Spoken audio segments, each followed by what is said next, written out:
So today is part two in regards to talking about our legs, specifically our knees. Our knees seem to pose a little bit of a challenge sometimes for dancers for a variety of reasons. One, we need to be able to lengthen our knees in order to do a lot of the steps we do. And being able to figure out how to lengthen and not clench can be really hard. So I want you to think when your leg is straight about there being space and how you're able to press out through your foot all the way out through those toes, and think about the space happening in just this area. And sometimes if you focus on that as your goal for a class and just thinking about that space, that'll help you tune in to what is happening in your knee. Now, this doesn't mean you get to be sidetracked with that and nothing else applies. You still have to do your corrections and whatnot as given. But if you mentally tell yourself to think about that as your personal goal, that will help you to buckle down on how to stretch that out. It's a fine-tuned feeling, and it takes some getting used to. Whereas, if you are clenching, you will feel such a tightness, and this is a big thing. Usually when we clench, we're pulling back in our quad.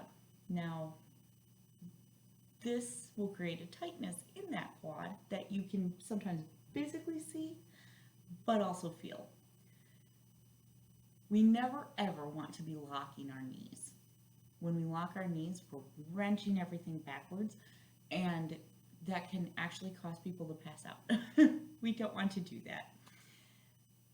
So again, it's a length. This is that whole pulley thing that I was talking about yesterday with our legs. We want to make sure that that's applying now so we have that length instead of just pulling backwards.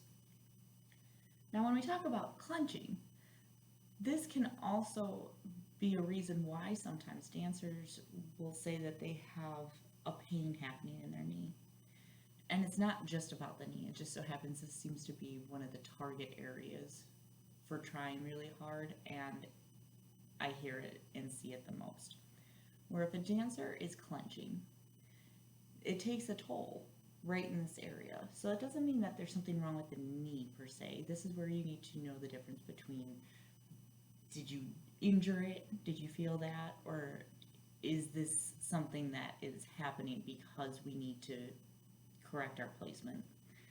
And so when you clench, you'll sometimes feel it below the knee, you'll feel it above the knee, sometimes on the sides and the back. It entirely depends on what you're doing.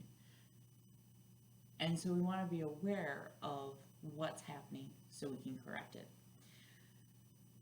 Another big thing with knees is hyperextension.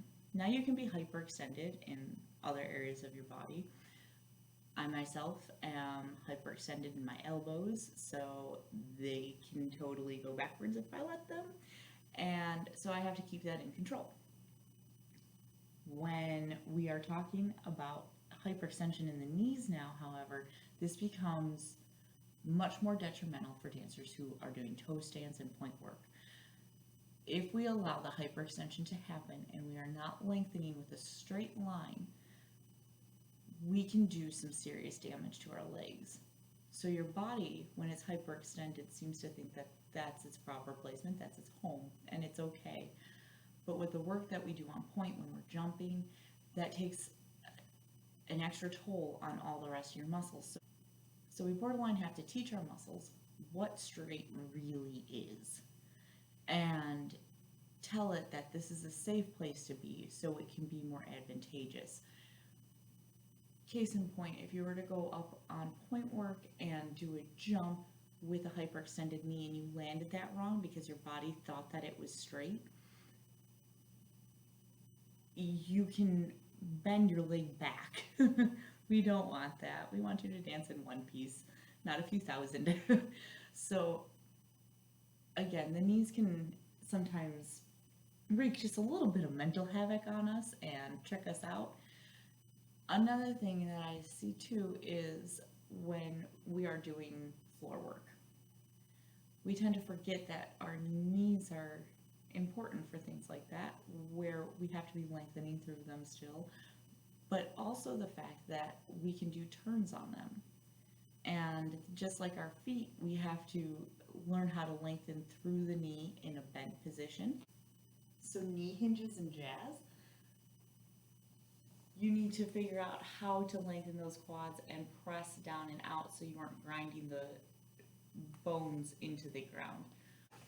We can also turn on our knees, in which case you need to treat them as you would your feet. We have to build up the endurance, we have to build up the calluses, and we need to know how to safely turn on our knees without doing damage to them. Hopefully this paints a better picture of some of the things that we see or need work on for our knees. They're kind of a big deal. So be sure to check back tomorrow as we talk about our feet. I will see you then.